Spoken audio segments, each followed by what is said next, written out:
Shalom semuanya. Senang sekali pada pagi hari ini kita bisa ketemu.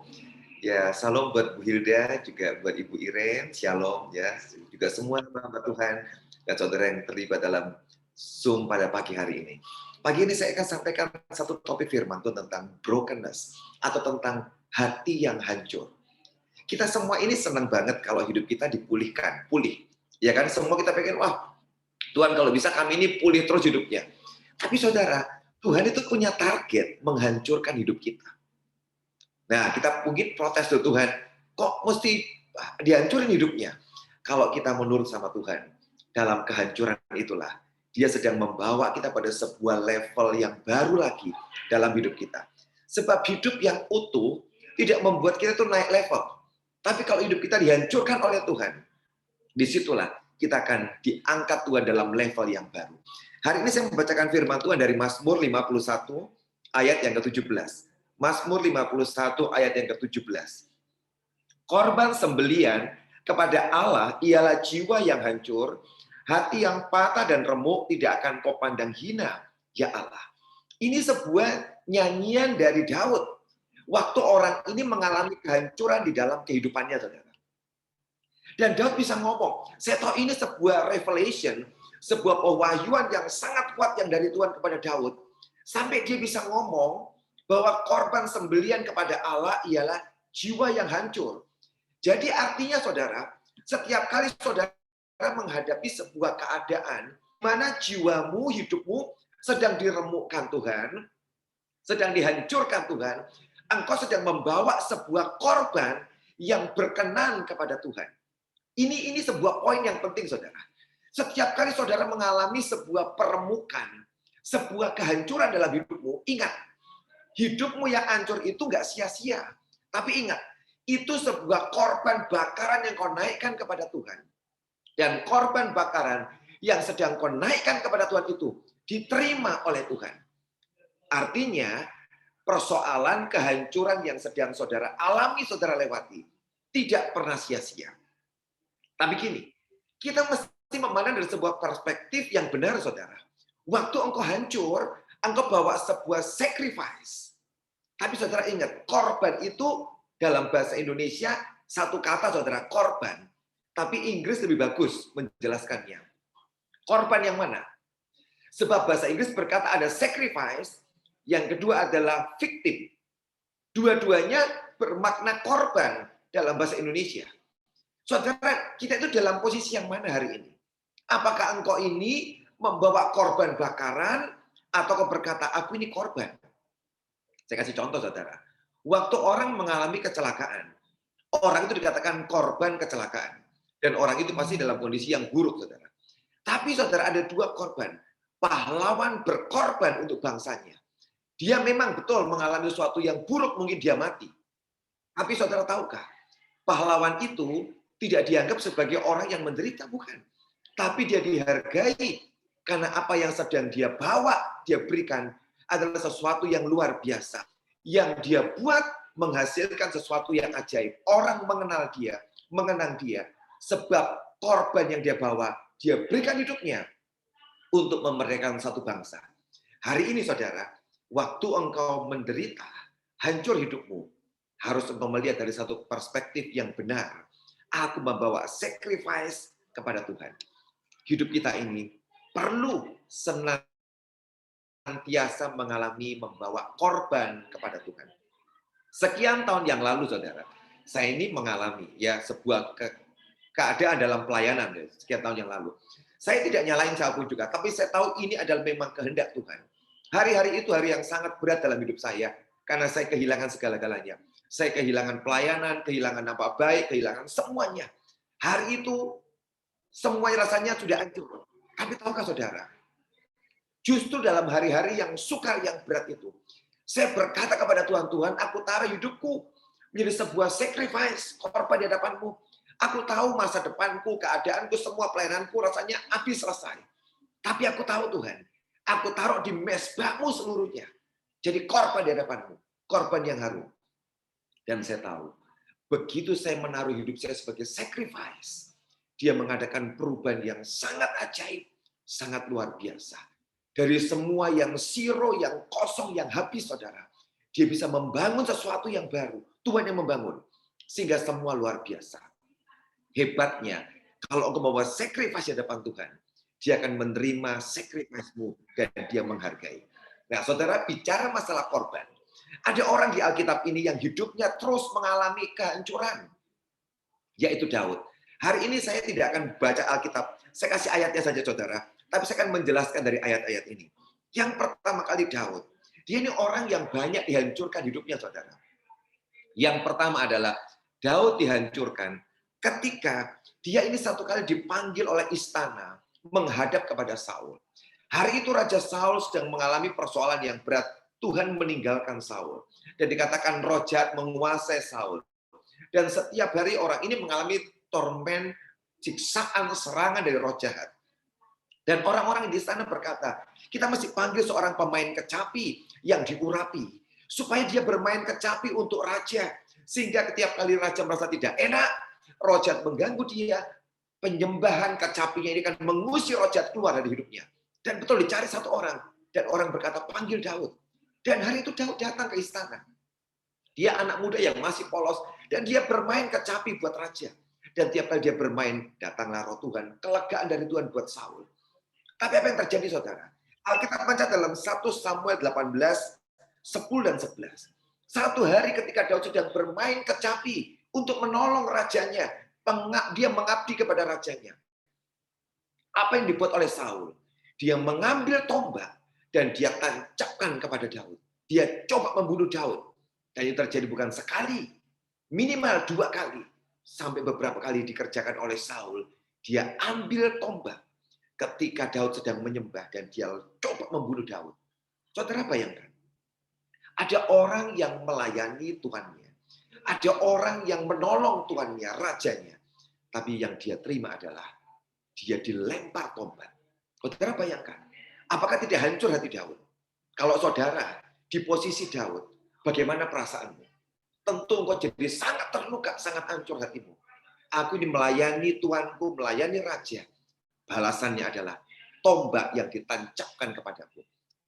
Untung Daud lolos berkali-kali menghindari tombak itu, saudara. Tapi tahukah saudara, setiap kali ada perlakuan orang yang jahat kepada kita, ada kehancuran yang kita alami, ingat, ada orang kedua, pribadi kedua, yang selalu campur tangan, yaitu setan.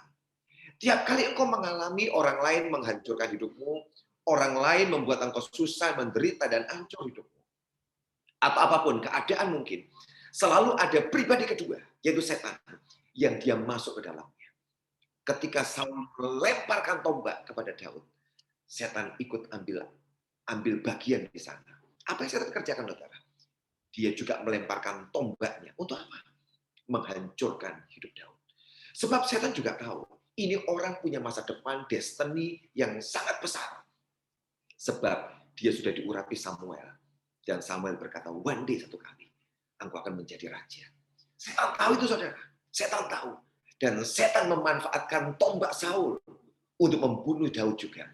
Supaya semua destiny Daud yang hebat, masa depan Daud yang hebat, dihentikan. Bapak Ibu sekalian, pendeta hamba Tuhan.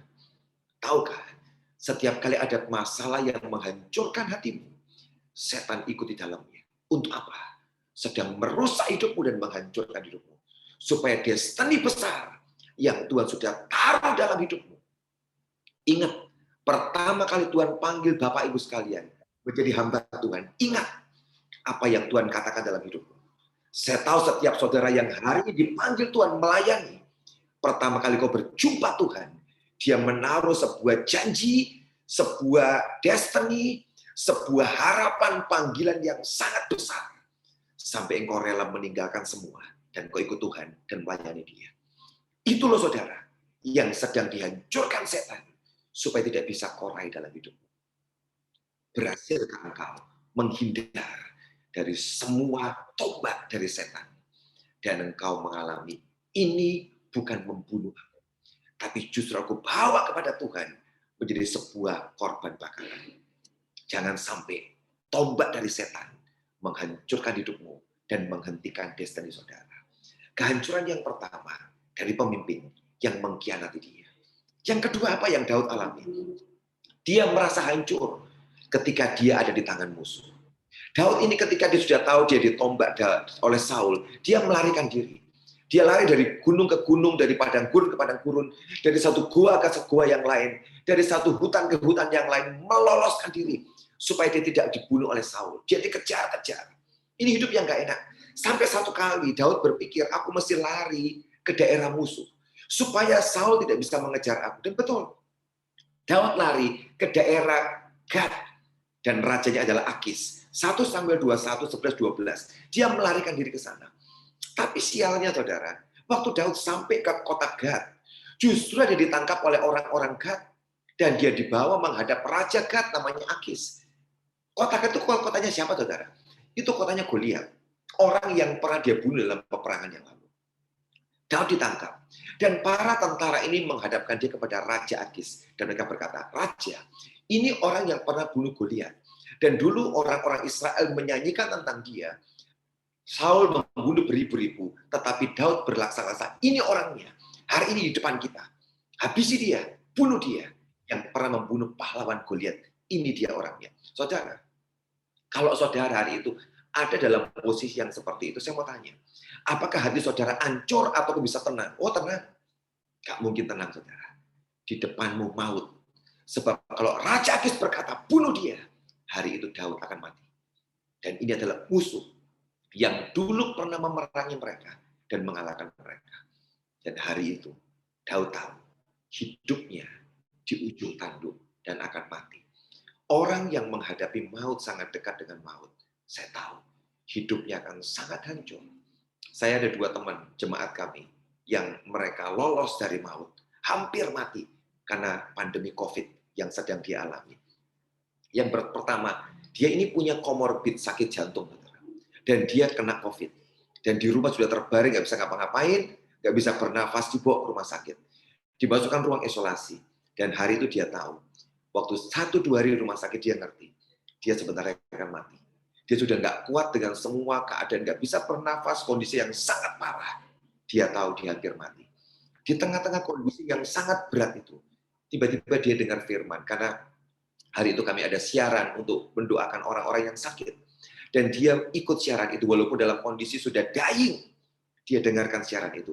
Waktu khotbah disampaikan, didoakan, tiba-tiba ada satu teriak dalam hatinya, Tuhan, aku ini hanya anjing mati. Dan aku perlu roti dari meja Tuhan itu, yang dijatuhkan. Aku cuma anjing, aku tidak layak jadi anak hari ini. Dan bahkan aku tidak punya iman untuk percaya aku sembuh hari ini. Tapi biarkan anjing mati ini Tuhan, makan dari remah-remah roti. Tiba-tiba, waktu dia mendapatkan rema itu, dia menganggap dirinya, aku ini anjing yang tidak beriman. Tiba-tiba ada satu pribadi yang mendatangi dia di kamarnya dan menyentuh dia. Dan dalam 2-3 hari, kondisi yang parah itu tiba-tiba disembuhkan, dia dijamah. Dan paru-parunya yang sudah putih, bersih, dan dokter mengizinkan dia pulang ke rumah. Padahal kondisinya komorbid jantung, dan dia tahu dia pasti mati. Sementara orang-orang di sekitarnya yang juga sakit hari itu dipastikan mati. Saudara, hari itu dia tahu, aku udah hancur hidupku. Tapi saudara yang luar biasa, di tengah dia hancur, dia teriak, Tuhan, aku cuma anjing mati yang tidak layak terima dari apa-apa dari Engkau. Tapi aku percaya, remah-remah dari meja Tuhan sudah cukup menyembuhkan dan mujizat terjadi. Saudara, menghadapi maut, itu hatimu pasti akan hancur. Daud hancur hatinya. Bahkan Alkitab menceritakan dia berpura-pura menjadi orang gila. Dia biarkan air liurnya mengalir ke jenggotnya.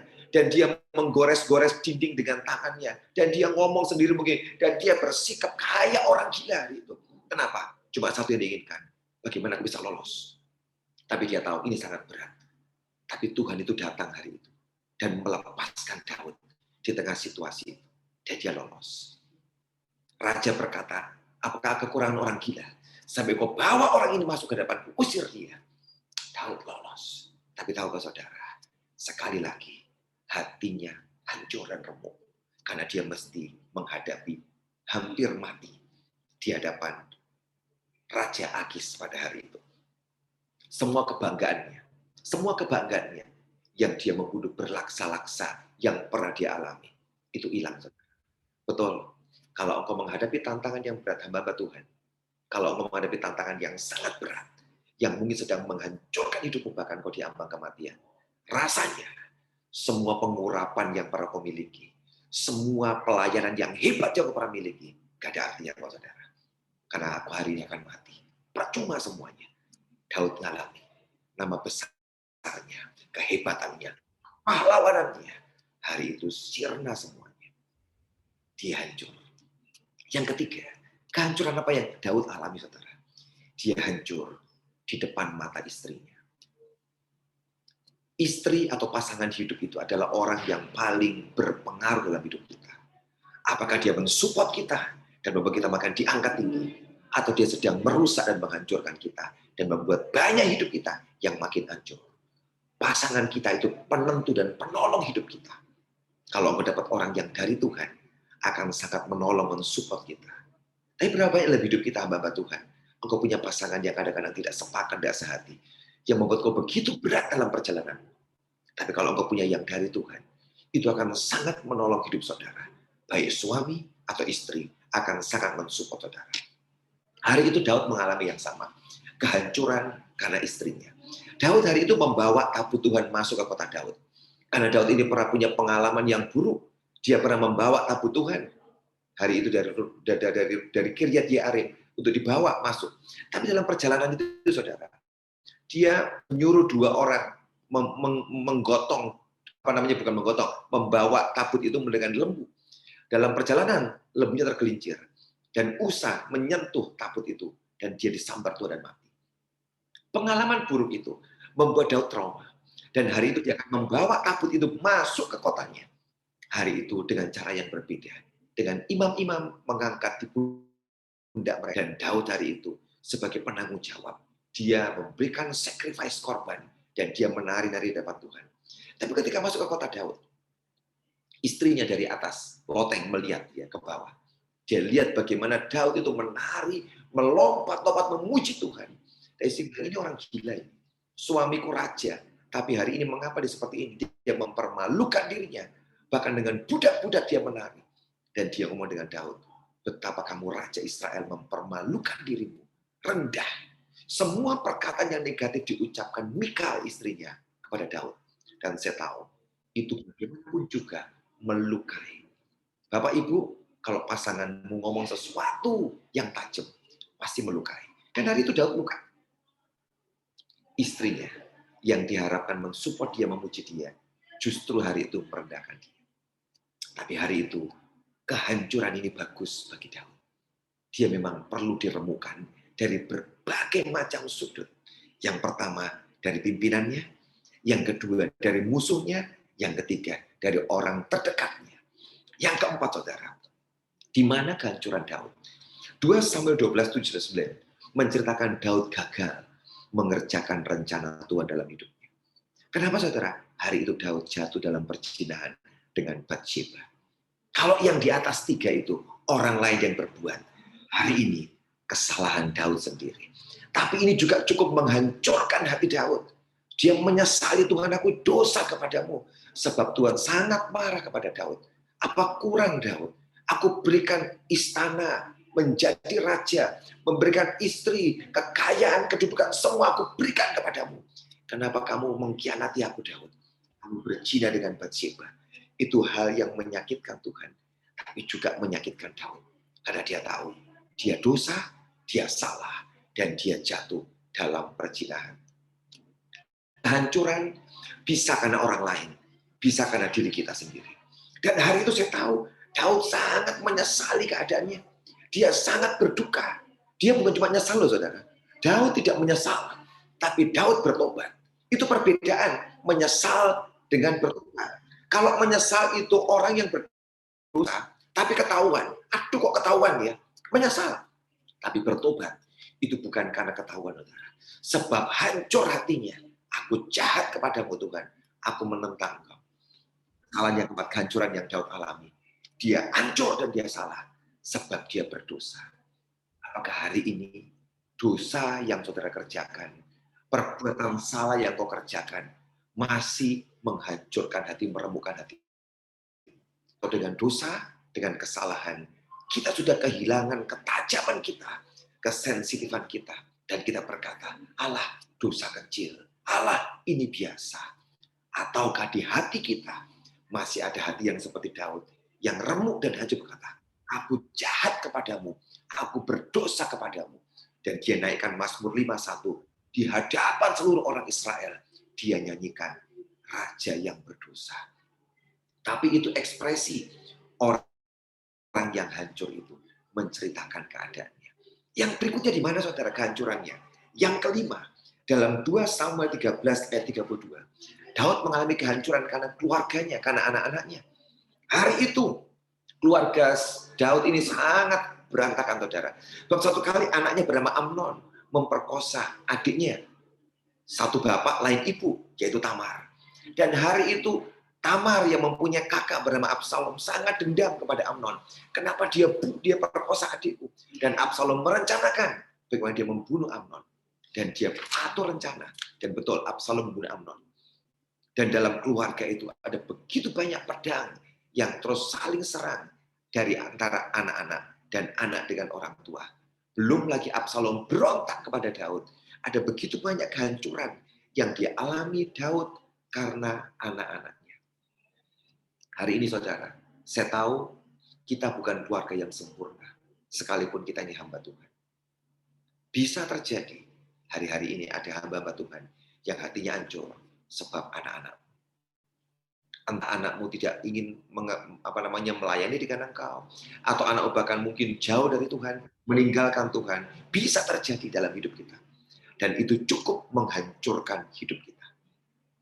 Tapi kehancuran-kehancuran itu, kalau engkau bawa jadi sacrifice, diterima Tuhan.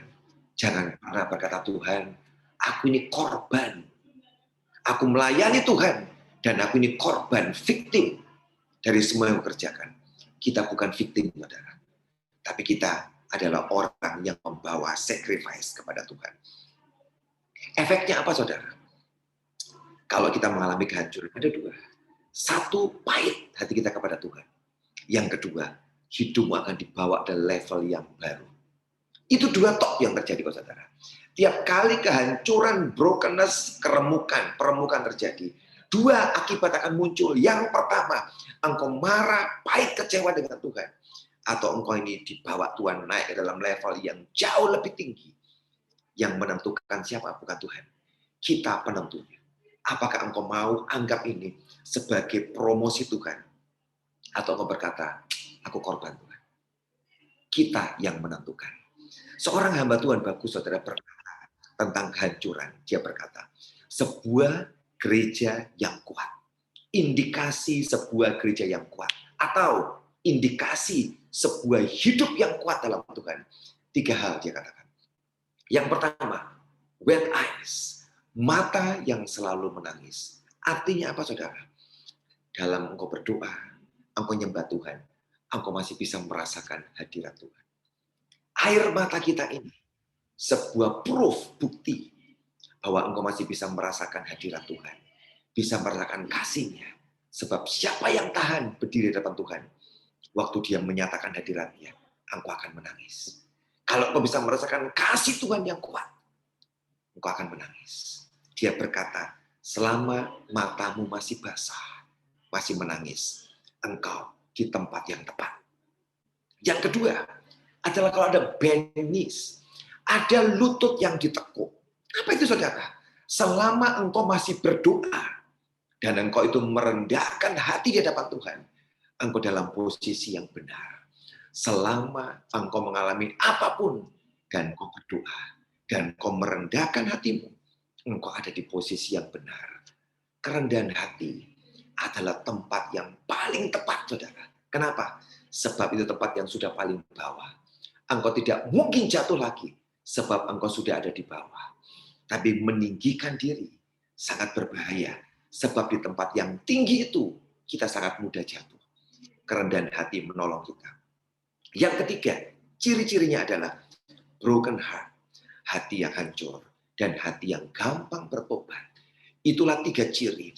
Mata yang masih menangis, lutut yang ditekuk, Dan yang ketiga, hati yang hancur dan mudah bertobat.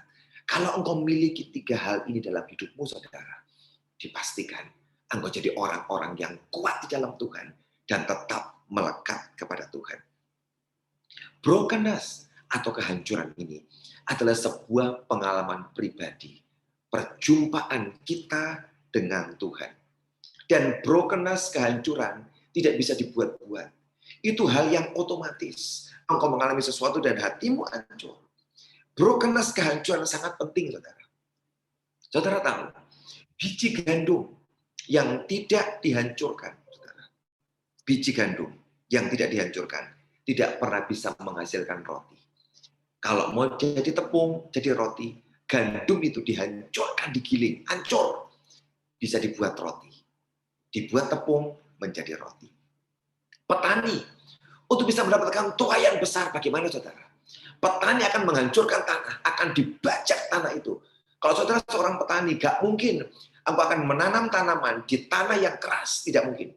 Engkau harus membajak, menghancurkan tanah, dan kau taruh benih di sana. Dan benih itu akan menghasilkan tuaian. Kehancuran menghasilkan sebuah tuaian. Awan, kalau di atas ada awan yang putih yang sangat bagus, tidak pernah berguna bagi kita. Sampai awan yang putih itu dihancurkan menjadi titik-titik air dan turun menjadi hujan. Maka hujan itu akan mengairi tanah, membuat tanah yang kering, yang gersang menjadi subur. Sebab apa saudara? Ada awan di atas yang dipecah, yang dihancurkan menjadi hujan. Roti yang dipecah, dimakan, memberikan kekuatan kepada kita. Artinya, dalam hidup ini, memang kita ini harus berkali-kali dihancurkan.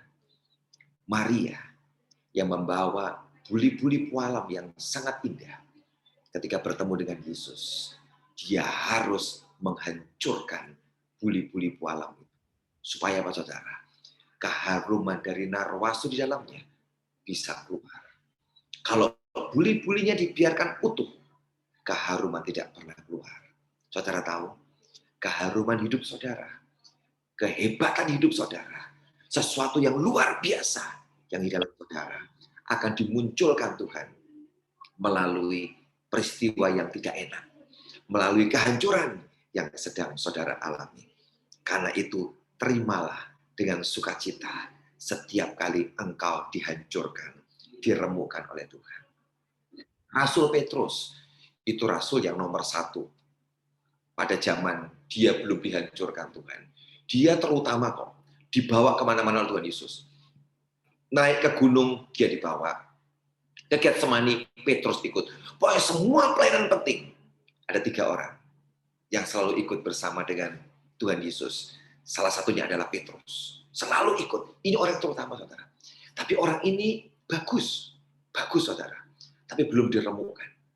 Sampai 1 kali. Ketika Yesus ditangkap, saudara. Petrus 3 kali dia menyangkali Tuhan Yesus. Itulah saat yang paling bagus. Terus saudara, Yesus izinkan kok. Terjadi hari itu Petrus sengaja dibuat menyangkali Yesus. Sampai 3 kali, saudara. Tapi kali yang ketiga, Alkitab cerita, Yesus memalingkan wajahnya, dia pandang Petrus. Karena Petrus lihat Yesus dari jauh. Dia ikuti Yesus dari jauh.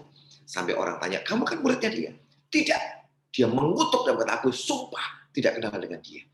Tapi ketika dia ngomong yang ketiga, ayam berkokok. Yesus memalingkan wajahnya dan dia tatap wajah Petrus. Saudara tahu? Itulah hari kehancuran buat hidup Petrus. Murid yang ngomong, aku mati dengan engkau. Aku rela mati dengan engkau. Aku setia dengan engkau. Hari itu orang yang sama. Yang berkata, aku tidak kenal dia. Dan Yesus pandang. Yesus dengar walaupun sangat jauh. Dia dengar sebab dia anak Allah. Dia tahu apa yang Petrus ucapkan. Dia tatap Petrus dengan tajam. Petrus hancur hidupnya hari itu. Tapi tahukah saudara?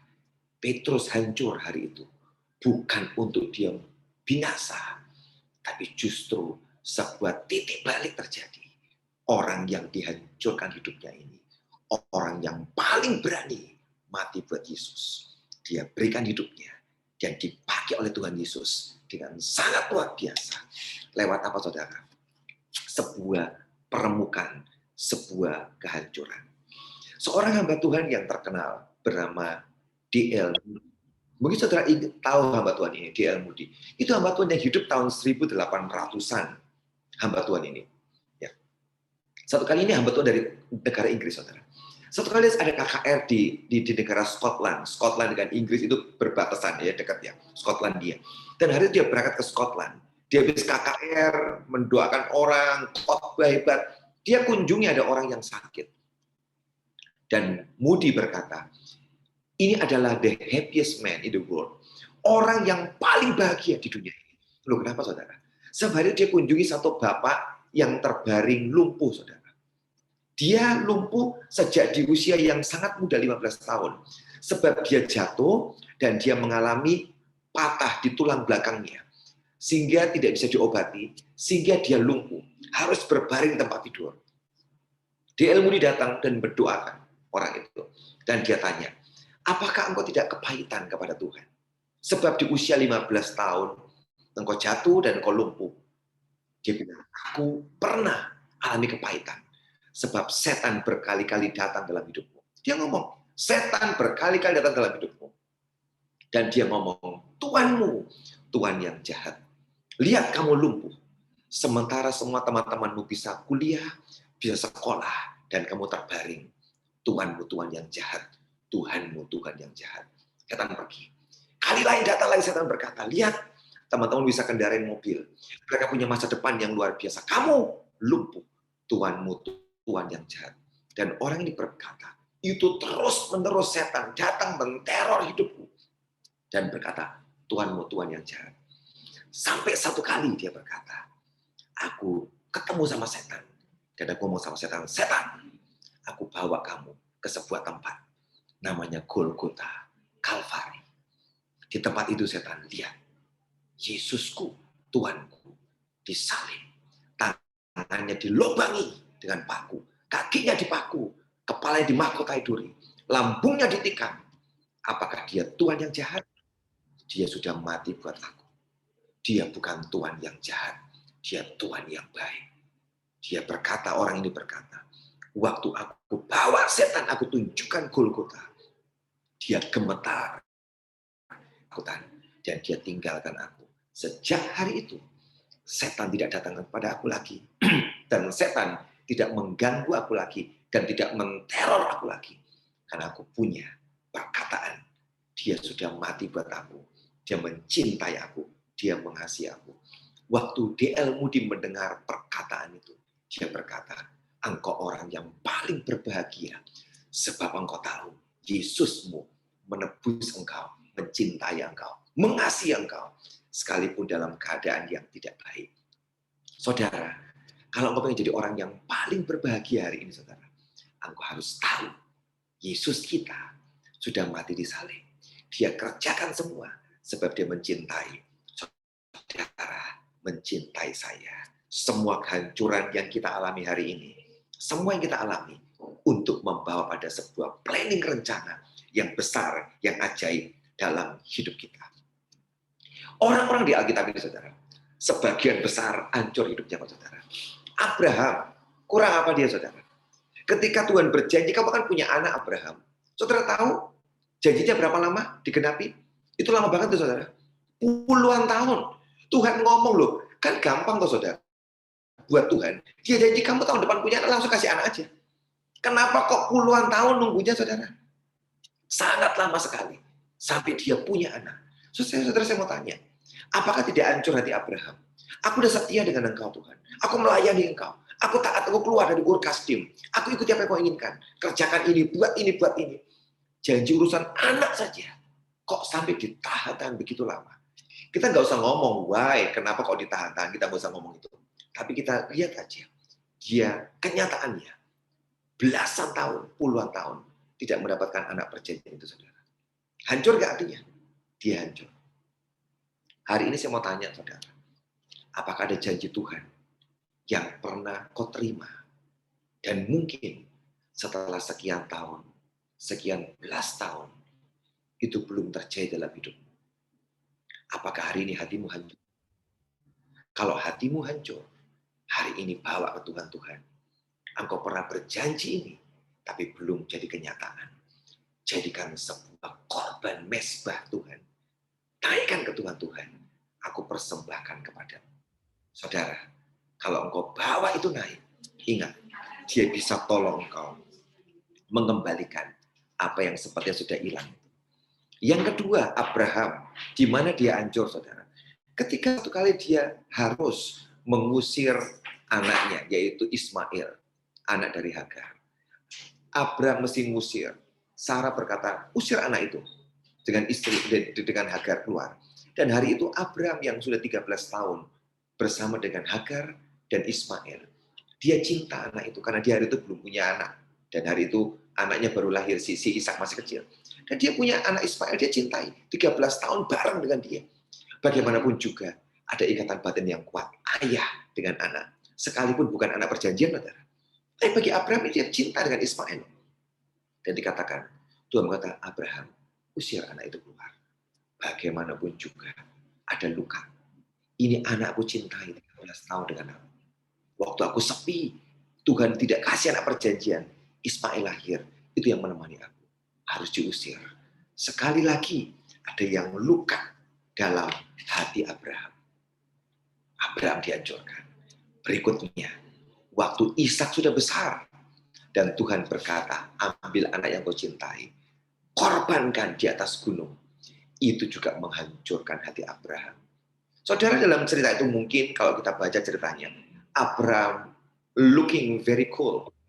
Dia kelihatan sangat cool, tenang, iya Tuhan. Tapi saudara tahu, di dalam hati Abraham yang paling dalam, ada sebuah pergumulan, pergolakan yang sangat besar. Jangan disangka di dalamnya Abraham tenang, saudara.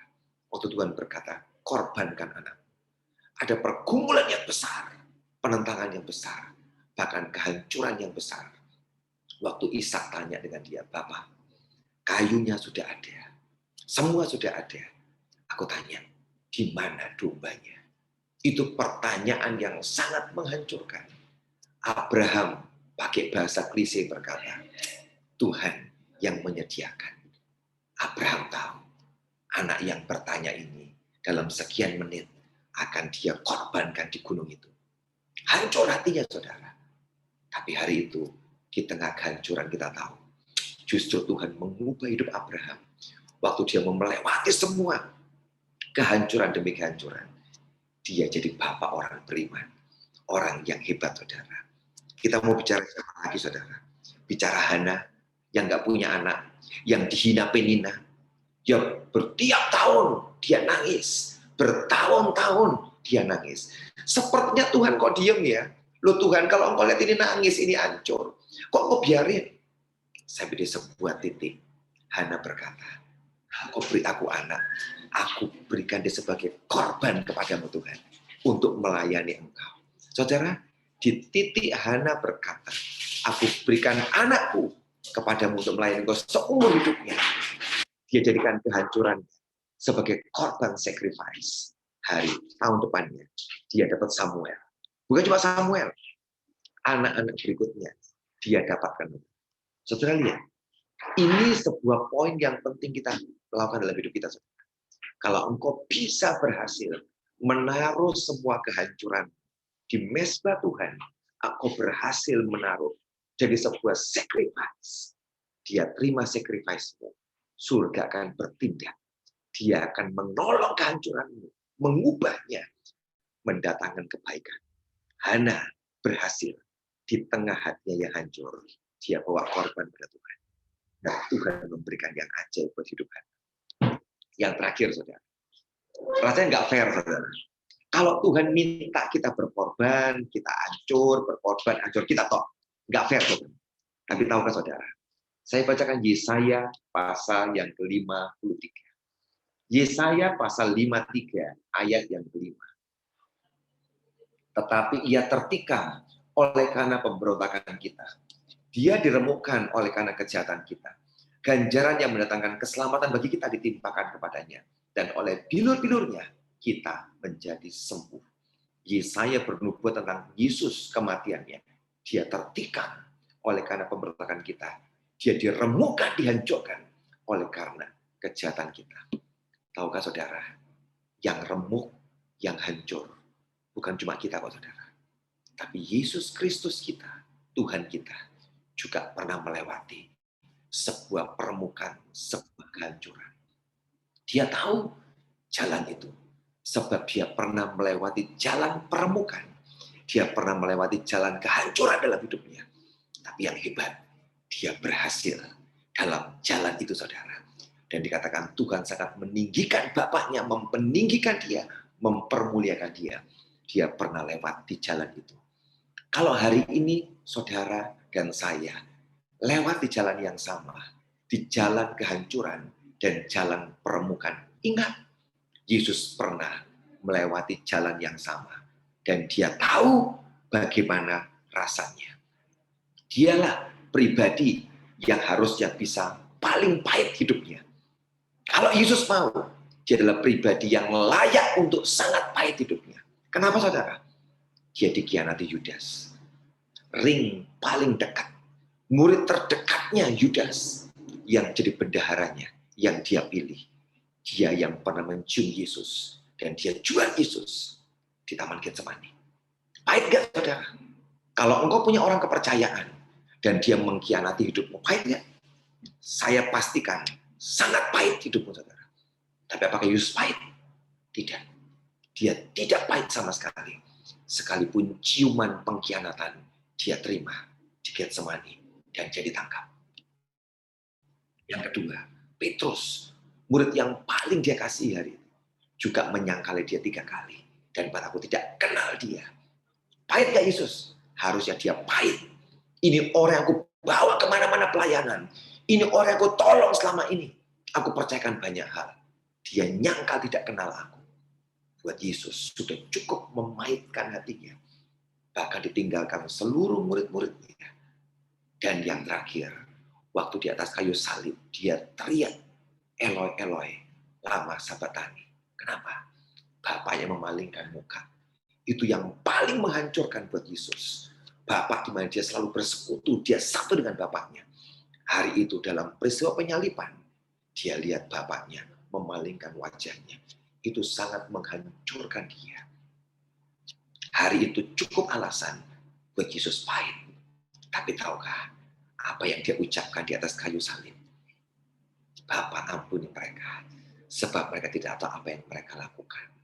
Termasuk orang Roma, termasuk orang Farisi, ahli Taurat yang menyalibkan dia, termasuk include dalamnya Yudas, termasuk Petrus. Dia ucapkan, ampuni mereka, sebab mereka tidak tahu apa yang mereka lakukan.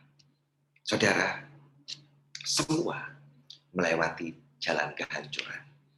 Hari ini kuncinya ada di kita. Waktu kau melewati semua yang buruk, yang berat itu, apakah kau pahit? Apakah kau jadikan sebuah korban? Dan kau lihat, surga akan bertindak dan mengubah semua kehancuranmu. Direka-rekakan menjadi keajaiban dalam hidup saudara. Saya tahu hari ini Tuhan ngomong sama saya. Beberapa hamba Tuhan, engkau tahu, ini firman sedang nembus hatimu. Sebab kau sedang melewati dalam hari-hari ini. Hari ini, saya doakan buat saudara. Apapun kehancuran sedang kau lewati hari ini, jangan pahit, jangan pahit. Bawa jadi sebuah sacrifice di mezbahnya. Dan biar dinaikkan kepada Tuhan. Dan menyenangkan hatinya. Dan dia akan mengubah keadaan. Jangan pahit. Jangan pahit. Tapi jadikan sebuah sacrifice yang menyenangkan di hadapan Tuhan. Dan membuat hari ini hidupmu diubah Tuhan dengan luar biasa. Akhir saudara. Ada seorang Inggris yang bernama John Paul. Kalau saudara pakai Google, coba cari di apa sih gonde bahasa Jawa. Coba saudara cari di apa namanya di Google. Penemuan satu orang namanya John Paul. Itu pemuda yang ada di Inggris. Itu pemuda yang hidupnya tidak takut akan Tuhan, yang hidupnya sembarangan di Inggris. Dia kerja di pelabuhan, di sebuah kapal. Satu kali dia jatuh dari tiang kapal dan dia mengalami tulang kaki yang patah. Dan dia mesti berbaring selama 2 tahun untuk pemulihan tulang kakinya yang patah itu. 2 tahun dia berbaring. Disitulah dia jumpa Tuhan. Sebab dia bosan nggak ngapa-ngapain, dia buka Alkitab akhirnya. Dan dia mulai baca Alkitab. Dan hari itu dia dikuatkan. Dia baca Alkitab. Sampai di hari itu mulai mengenal Tuhan. Satu kali dia merangkak turun dari tempat tidurnya. Karena memang hari itu dia masih dalam proses kesembuhan. Dan dia cari kerjaan. Karena nggak bisa kerja di kapal lagi. Dia cari kerjaan tukang sepatu. Kerja tukang sepatu bantuin buat sepatu. Sampai dia bisa buat sepatu. Dia buka usaha sendiri, saudara. Tukang sepatu. Waktu dia tukang sepatu, dia mulai buat sepatu. Dan dia buat sepatu khusus untuk anak-anak cacat. Dia kali ada anak yang kakinya bengkok, yang mengalami problem di kakinya, dia buat sepatu khusus untuk terapi kaki anak-anak yang cacat. Sebab dia juga mengalami kakinya lumpuh dan pincang, saudara, orang ini. Dia tolong anak-anak. Dan apa yang dia buat sejak hari itu? Dia kumpulin anak-anak di tempatnya. Di tempatnya dia, di tokonya yang buat sepatu. Dia layani anak-anak kecil. Dia tidak berhenti di sana. Dia ngomong firman pada anak-anak itu. Sampaikan Injil Tuhan. Gak cukup. Dia lihat ada ibu-ibu mereka, orang tuanya. Yang juga belum kenal Tuhan, dipanggil. Dilayani. Sampaikan firman. Dia panggil anak gelandangan. Dilayani. Dan hari di Inggris, terjadi sebuah kegerakan yang ajaib. Kegerakan sekolah minggu. Sebab dia kumpulin anak-anak jalanan. Dia kumpulin orang-orang dewasa. Dia ajarin mereka. Semua. Dan hari itu, orang bernama John Paul mengubah Inggris. Sebab pemerintah Inggris melihat, waktu itu sekolah hanya untuk orang kaya. Tapi John Paul merintis sekolah untuk orang-orang miskin.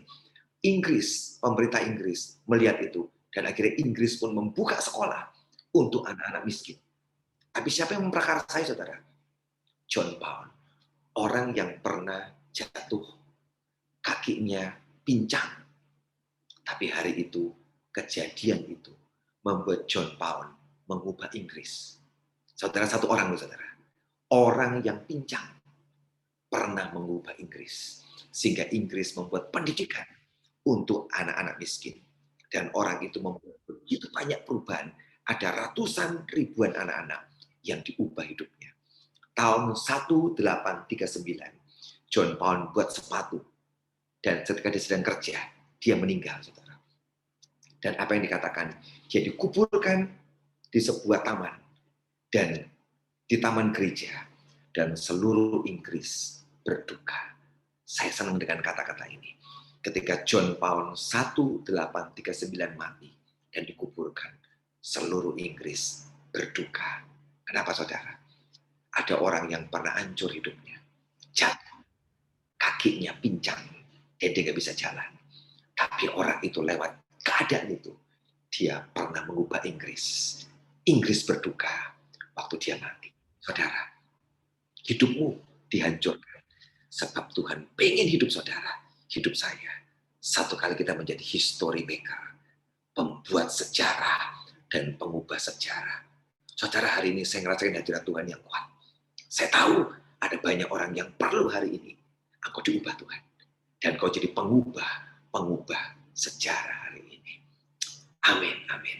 Saya berdoa, saudara, firman dari Tuhan ini sedang menembus hatimu. Saya mau berdoa hari ini buat saudara. Sama-sama kita akan angkat tangan. Saya doakan buat saudara. Bapa di surga, hari ini berdoakan buat seluruh hamba-hambamu. Seluruh kami yang ikut Zoom hari ini. Hamba tahu beberapa dari kami sedang melewati permukaan penghancuran. Kami tahu Engkau punya target besar dalam hidup kami. Mengangkat hidup kami. Hari ini kami akan Kau jadikan pengubah sejarah. Jadi history maker. Terima kasih Tuhan. Kami bawa kehancuran kami. Jadi sacrifice, korban di mezbahmu. Dan biar naik ke hadapan-Mu Tuhan. Dan kami tahu, Engkau akan menjawab dari surga dan mengubah hidup kami. Terima kasih Pak. Orang-orang di Alkitab mengalami banyak permukaan. Kami juga mengalami. Bahkan Yesus Kristus mengalami juga. Dalam nama Yesus. Hamba berdoa hari ini sedang melewati. Engkau kuat dan tidak pahit dalam nama Yesus. Engkau kuat dan tidak pahit. Engkau kuat dan tidak pahit.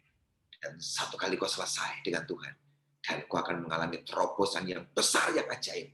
Dalam nama Yesus. Dalam nama Yesus. Diberkatilah hidupmu. Demi nama Yesus kami berdoa. Amin.